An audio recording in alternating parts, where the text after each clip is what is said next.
Hello, and welcome to this session for Higher Computing Science, and it's going to be focused on and around the 2022 exam. The revision support guides have been published, and we're going to take a closer look at these. Now, my name is Mr. Vosser, and I'm a teacher of computing science, and I'm really hopeful that by taking you through some of the information that's been published by the SQA, talking about how I've interpreted it and understood it, will help prepare you for the exam. So it's really important that you make sure you're talking to your teachers, the person responsible for your course, because this really is a partnership effort between them, you, and the extra resources that you're dipping into, like this video or other resources that are available online. So make sure you're doing as much preparation as you can and make sure you're keeping up to date with what they think the questions might look like and what other information sources you can gather. So looking at particular guidance then for the 2022 exam this year, you can use the following information to help you plan your revision and prepare for the 2022 Higher Computing Science exam. So this is information that's been produced by the SQA.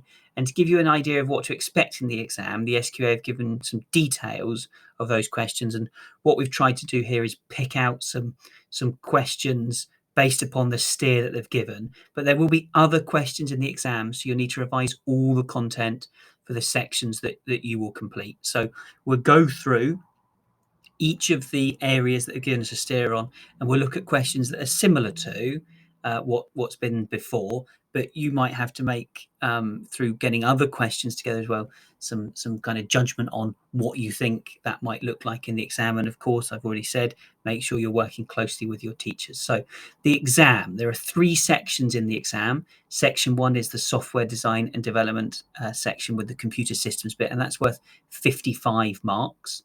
Section 2 is the database design and development section. That's worth 25 marks.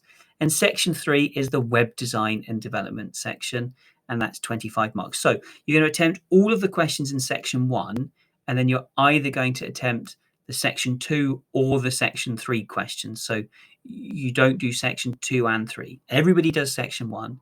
Then you either do section 2 or section 3, depending on what you have studied. So make sure you're doing the section that you've studied. Don't go rogue and do something that you haven't studied, because you won't be prepared for those questions and you won't know what that content should look like. So in the video, we've got everyone should watch the section 1 bits, and then when you get to the section 2 bits, only watch that if you're doing section 2, or if you're doing section 3, then only watch the section 3 bit. And that might mean a little bit of jumping around the video, but you'll be absolutely fine with that.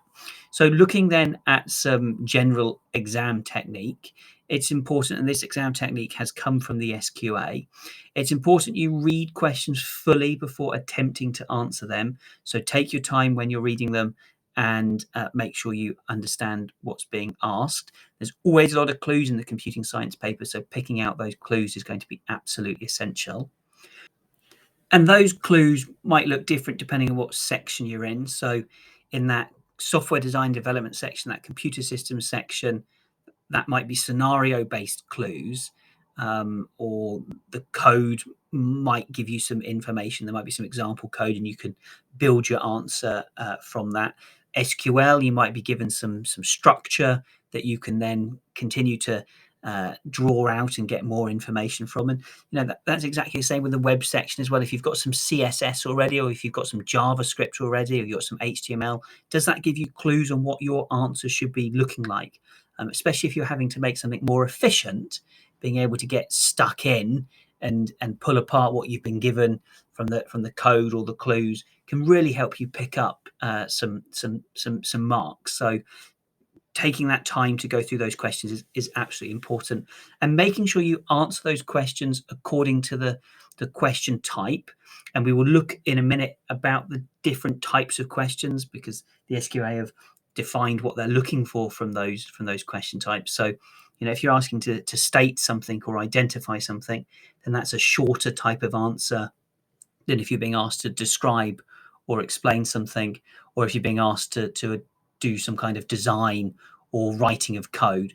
But making sure you're clear on what those different question types are asking you to do and what type of response you should be providing will put you in a really good, strong position when you go to attempt the paper. So making sure you've practiced different question types and you're happy with what they are is really important. Consider the mark allocation for each question and tailor your answer accordingly. Something that's got more marks will need more detail, so make sure you're providing that detail, and that might be stating something and then providing a bit of an example, relating it to the context in the exam. You need to be able to provide that information. I would strongly suggest, as the SQA are doing here, that you attempt all the questions, even if you can't reach the full solution, especially with those questions where you're writing code. If you get something down on paper, you might get marks for a partially correct answer, and examiners will look to pick out the bits that you've done and look for where you've made the right guess, or you've got the right information down. So having a go is really important. And of course, within the computing subjects, we know we've got lots of vocab that's really important. We've got lots of technical language, so making sure you're using the right technical language in the right place will absolutely help you secure the marks that you deserve. So take the time to make sure you're using the right language at the right time to be able to answer the question. But taking your time as you're working through the paper is going to be really, really important. Don't rush. There is plenty of time available. Now you're going to have 2 hours available to you. So you want to make sure you use that time really wisely. The level of difficulty increases as you go through each section. So if you find yourself spending too much time on section 1, you've reached the more difficult questions, well then it may be time to move on to section 2 or section 3, depending on which section you're doing, and then returning to section 1. I always think it's nice to make an attempt across both the sections that you're doing, section 1 and either section 2 or 3, and then return and go back through the paper. There's no point rushing through it. You may as well make use of the full 2 hours that are available to you, because you only get one chance at doing this exam. So let's look at some of the question types that we have available to us. Well, when answering an identify, name, give or state question, you only need a short answer, so that will be a single word or phrase. When answering a describe or explain question, you need to give a fuller answer than would have been expected with a name or a state. So you're giving a bit more detail. You might need to refer to the context given in the question instead of providing just a generic response. Make sure you use the number of marks available as a guide to how many points you should be making your answer. So 3 marks should be 3 clear points, just a couple of marks, maybe only 2 points, but do make sure you're giving that detail. When we've got a write code question, make sure your solution should be in recognizable code. So if you've learned Python, write it in Python, or if you've done Visual Basic or Live Code, the examiner will know all languages or be able to seek advice if they're not sure. So writing the code you're most familiar with. But marks are awarded based on how you solve the problem. So if your syntax isn't quite right, or you're not completely accurate with how that code is set up, then don't worry. The examiner will work it out, and just make sure you've got the clear steps of what you want your program to do. And that's the important bit for securing the marks. So writing something is likely to pick you up some marks. Leaving it blank will definitely get you 0 marks. However, you must make sure that code is recognizable as code. So you've got to make a best attempt with that. Right, turning our attention to different question types, we're also going to have the design section. And the design is going to look different depending on what unit you're doing. So in software design and development, you can use any recognized design technique. So that could be a flowchart, that could be a structure diagram, that could be pseudocode. The marks are being awarded for how you solve the problem, not for how you've used the technique. So if you've implemented the shape of the flowchart or the structure diagram boxes not quite correctly, or you haven't got line numbering for your pseudocode, or your line numbering doesn't quite make sense, then you're not going to lose marks because of it. Of course, if it's good practice that you've been taught and you feel confident doing it, then absolutely it's great for the examiner to be able to see that you've got a really clear understanding of the design technique that you're using. But the marks are being awarded for how you solve that problem. Turning our attention to the database design and development unit, or the web design development unit, you're going to be asked to complete designs using specific techniques. And if it asks you for a specified technique, then you're going to need to tap in to use that. So for the web, if it's asking you to create a wireframe, or it wants a hierarchical diagram, a structure diagram of a website, then you need to be able to produce that. And it's the same if you're looking at the structure of a database. But how you go about in terms of the detail of implementing the specified technique, there's a lot of different ways of showing the same thing. So for example, if we're trying to show a primary key in a database, whether you've underlined it, annotated it PK, or you've written primary key next to what will be the primary key, you're going to get the mark for identifying the primary key. So whichever technique that you used within that specified design technique for that unit, then you just need to be able to implement it the best that you possibly can, and just try and make sure it's nice and clear. And that would be my suggestion across many of the exam questions. How can you make sure you're communicating clearly your understanding of the topic to be able to ensure you're getting the most number of marks? Now, that's been a lot of information about the questions and the question types. What we're going to do is now have a look at some information about this video. So questions are going to be presented on the screen, and we'll go through it section by section, and we're going to focus in on some of the questions that have been suggested by the SQA. I would suggest at that point you pause the video, you work through the question yourself, take your time over that, and then you can press play and we'll work through it together. And that way you can see how I'd go about solving the question. Of course, there's always more than one way to be able to get to a particular answer, and you can see how closely your answer has matched what I've come up with, and that's going to be very much based upon what the SQA would be expecting. Turning our attention to section 1, that's where we're looking at the software design and development, as well as the computer systems unit. We've been given some clues of what we should be focusing our revision upon. So there's larger questions, and those larger questions are worth 3 to 6 marks. And we need to make sure that we're prepared to write a binary number using floating point representation.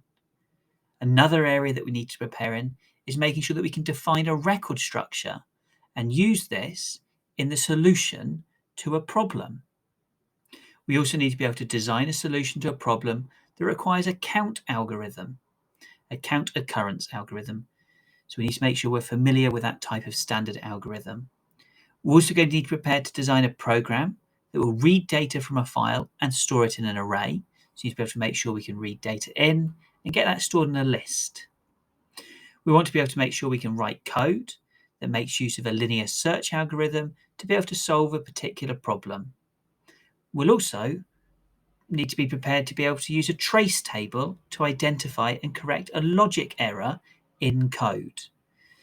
So we're going to need to be able to prepare for those big questions that may be coming up, and we're going to take a look at how we would approach each of those. But you also need to make sure that you're prepared to answer smaller questions as well on all of the software design, development and computer systems unit.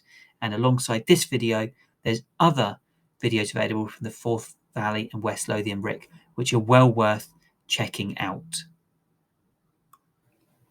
So the first question in most exams is this conversion from binary to denary or denary to binary using floating point representation. And floating point representation allows us to represent negative numbers. Now, they're only a 1 mark question, but I always give myself a couple of minutes. Suggest you give yourself a couple of minutes just to settle yourself into the exam. So you're going to convert the following 16-bit 2's complement number into denary. It's 1111, 1110, 1110, 1011. Pause the video now. Okay, so let's have a look at how we go about doing this then. We take that original 16-bit 2's complement number that we've been given, and the first step that I do is I flip the bits. So I reverse them. So ones become zeros, zeros become ones, and you can see what that gives us there in that first line. The bits have been flipped. Once I've flipped the bits, I need to add 1 to that number, and you can see there that I've done that addition. And that's left me with a number which has got 0000, 0001, 0001, 0101. Now, looking at each of the columns, we can see there's a number in the 256 column, a number in the 16 column, a number in the 4 column, and a number in the 1 column. So where all those ones are, I've added up what they represent, and that comes to 277. But I know that this is a negative number because the original number, the original binary number that we're given, starts with a 1. And if we're using 2's complement, the first number, if it's a 1, we know it's going to be a negative number. And if it's a 0, we know it's a positive number. So that's a negative 277. When I'm talking about the first number, I'm talking about that first number on the left-hand side of that very first original 16-bit 2 complement number. And in terms of 16-bit 2's complement, you can represent everything from minus 32,768 all the way up to 32,767 if we were looking at that as a positive number. But you need to make sure you can do your binary to denary 2's complement forwards and backwards. And I love the method of flipping the bits, but there are other methods out there, so just make sure you're really practiced at that. Turning our attention now to defining a record data structure and then using this in a solution to a problem.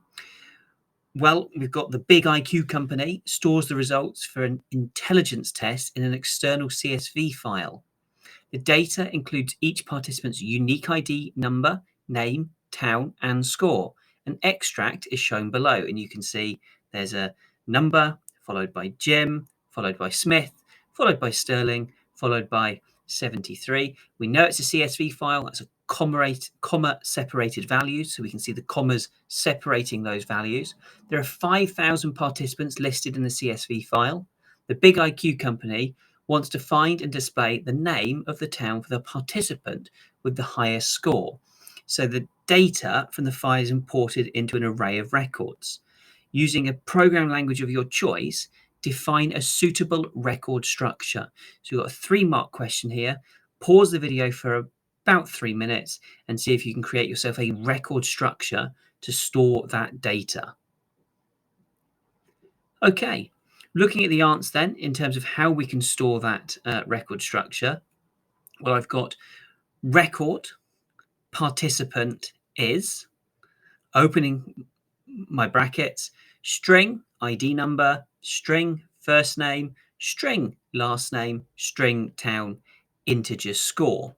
Now, in terms of why have I set it up like that? Well, I've got the record declaration first. So that's where the first mark comes from.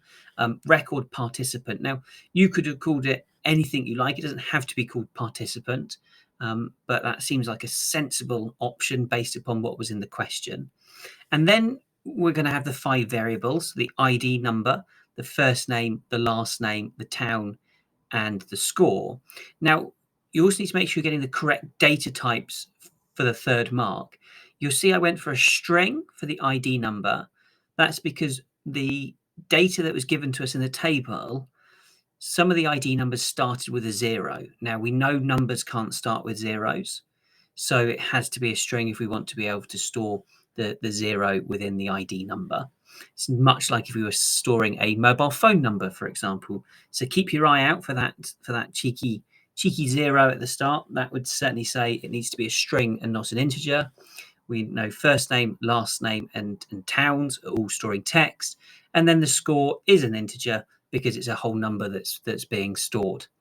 And that's how we go around getting the 3 marks in setting up a record data structure. Looking at designing a solution to a problem that requires a count occurrence algorithm, well, we've got different options are selected by clicking on a button as shown below. And this is about an orienteering system, so orienteering qualifiers. Please select from the buttons below, count the number of junior qualifiers or count the number of senior qualifiers. When the count the number of junior qualifiers option is selected, the user is asked to enter the qualifying score. The problem will then count how many juniors achieved at least that score. An example output is shown below, and we can see 12 juniors achieved the qualifying score of 42.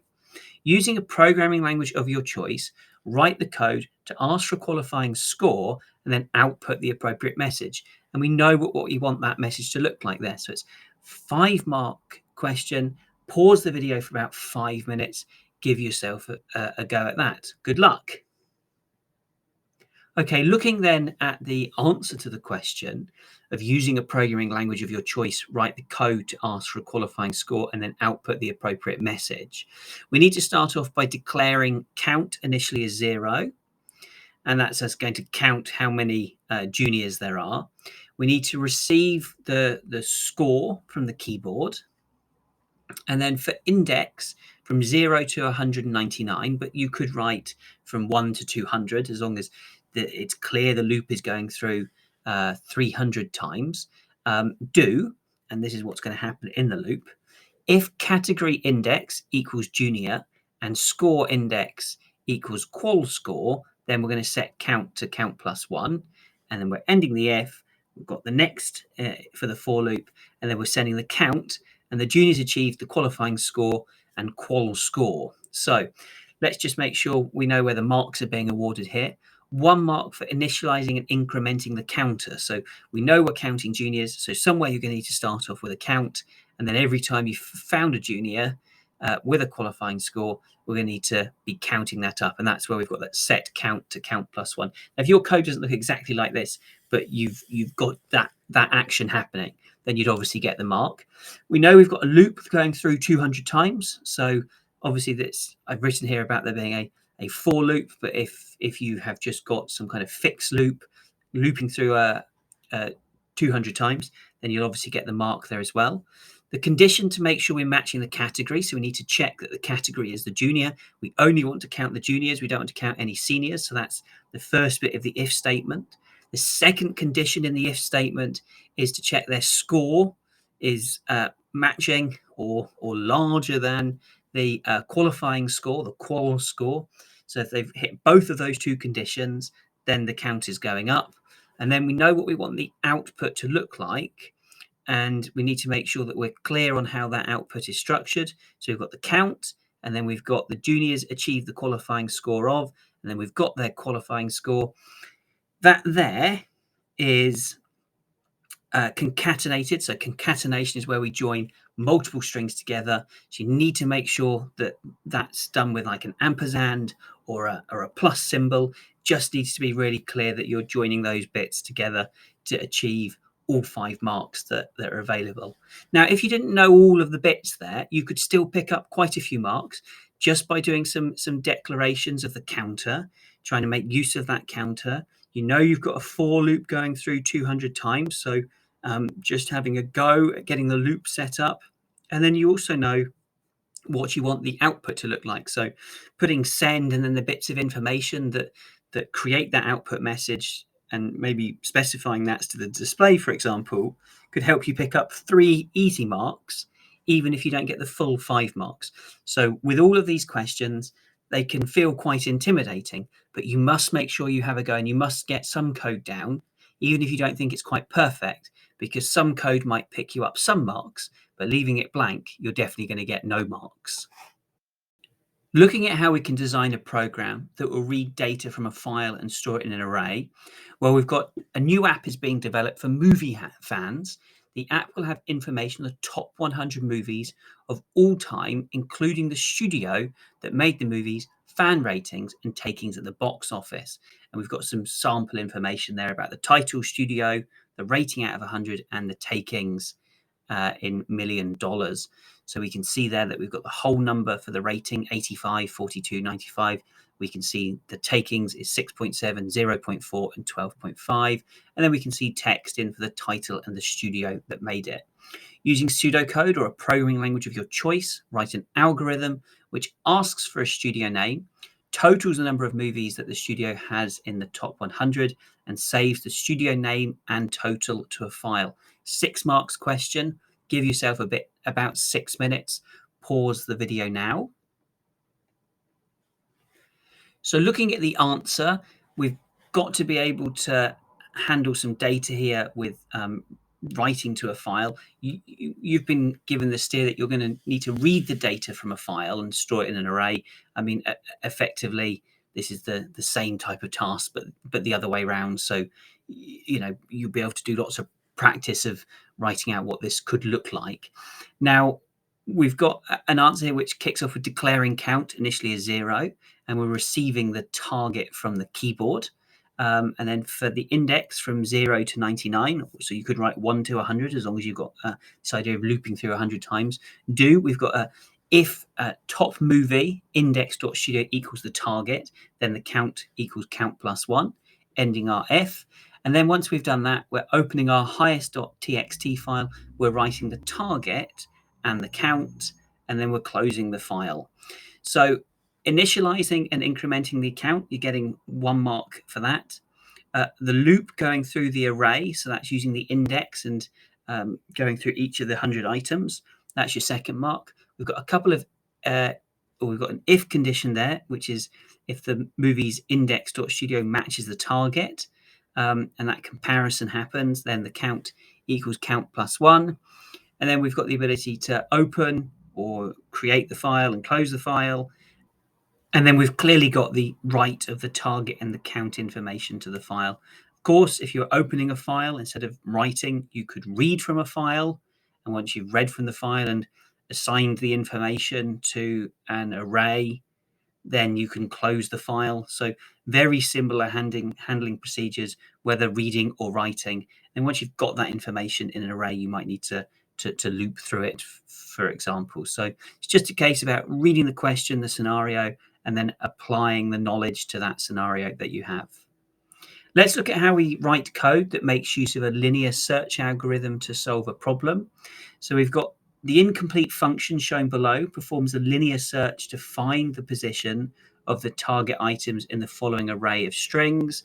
Then we've got 6 names there. Where Mina is entered as the target item, then 0 is returned. If Lynn is entered as the target item, then 5 is returned. And then we've got 12 lines of code. If you wish to pause the video to look at that, do. We've then got the question that says complete lines 8 and 10 below. So line 8, and we've got the word set, what comes after that, and then line 10 until end of list, or what's the second condition we need to be able to end that loop. And then the second part of the question, state the value that would be returned by the function if the target item was not in the list. 3 marks available here, so give yourself about 3 minutes. Pause the video now. Okay, looking then at what the answers are.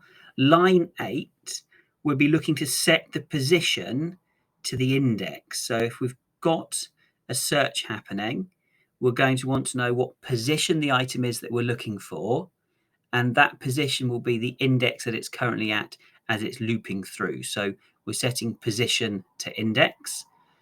And in terms of line 10, we're going to keep going through until we get to the end of the list, or the target equals the position that we've found. So that's the second criteria to be able to get the loop to finish. Obviously, if it's looped all the way through, then the position isn't going to have updated with the index value. So the original value for position is set to -1. And if you haven't made any changes to that as you've been going through the loop, then it will remain at -1. And you can see that being set up in line 3. Declare position initially -1. And because position isn't being updated if it's not found, then it's still going to be a value of -1. So 1 mark there to get you -1 in. Using a trace table to identify and correct a logic error in code. So we've got a bit of code here, but Eloise wants to search for an item of data held in an array. She writes the following algorithm, 15 lines of code. You can pause the video and have a little look at that. A trace table is shown below, which shows the line numbers where a variable has changed. State the missing value at A, B, C, and D. So A is on line 2 of the code, B is on line 3 of the code, C is on line 6 of the code, and D is on line 8 of the code. 4 marks, 4 minutes. You want to study that code nice and closely. Give that a go now. So looking at the values then, A equals 71, B is set to false, C is set to true, and then D, when we get down to line 8, it's returned back to false. Do have a look through the code and make sure you can see that flow of information and how that works. Continuing on with the code that we had, and the algorithm is actually incorrect, and so it's outputting the wrong message. Part 1, explain why the algorithm is incorrect. Part 2, describe how to correct the algorithm.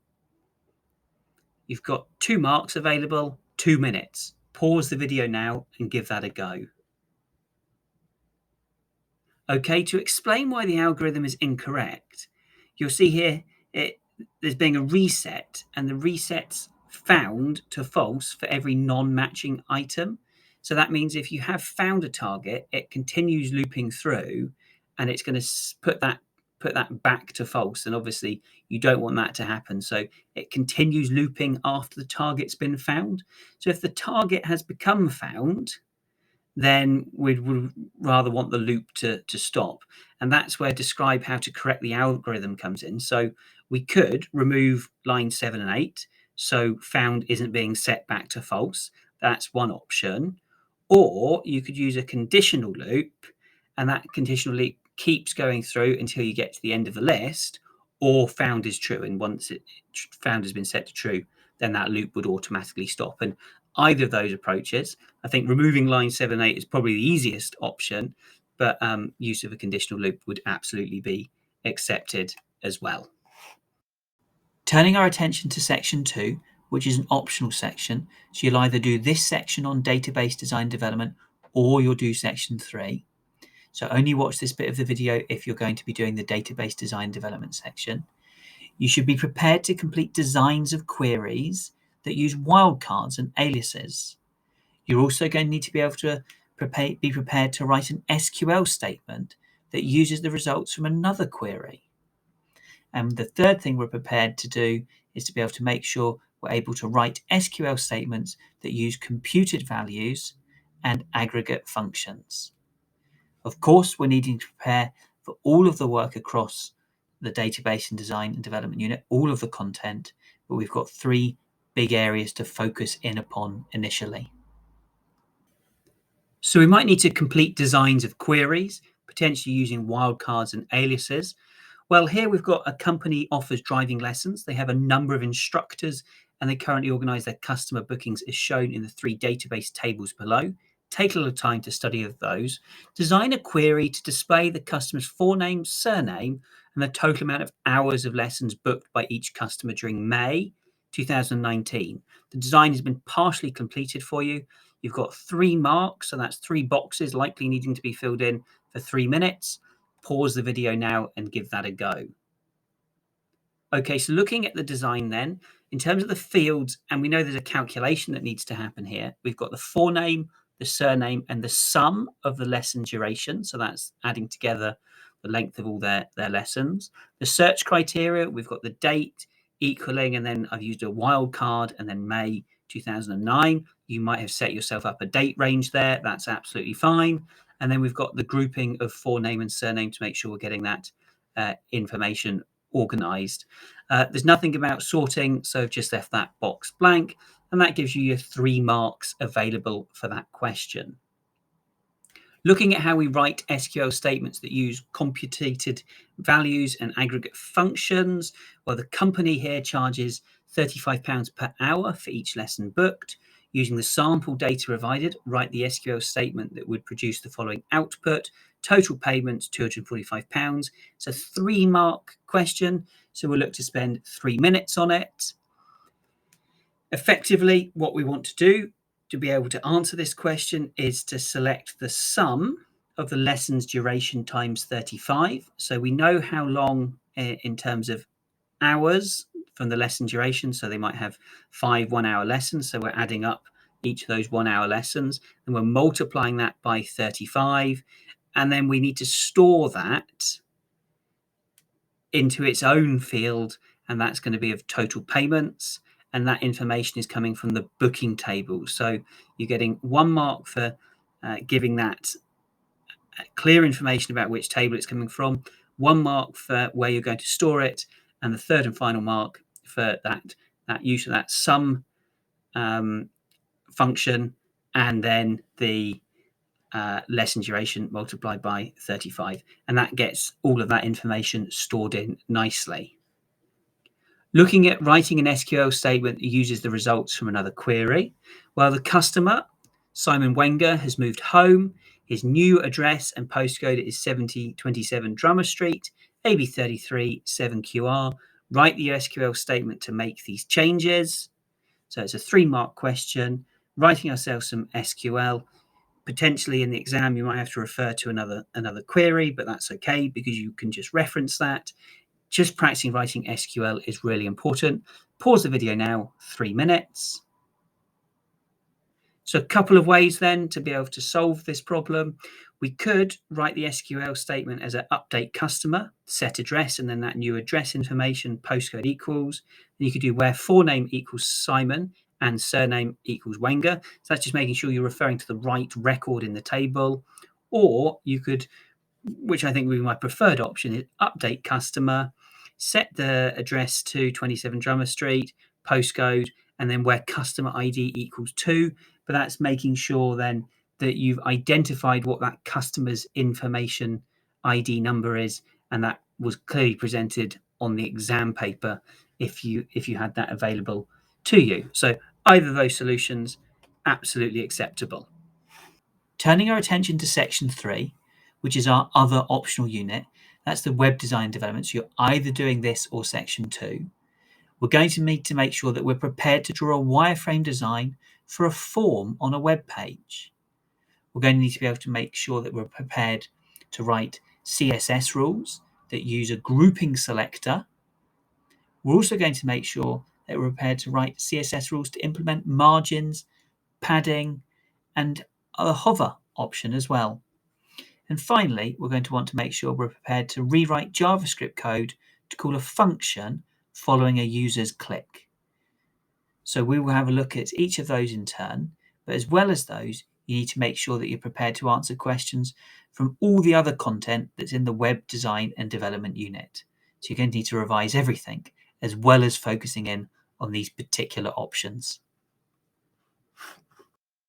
So to start off, we're looking at this Scott Dance homepage, and you can see here the layout of the homepage and the information about the dance school.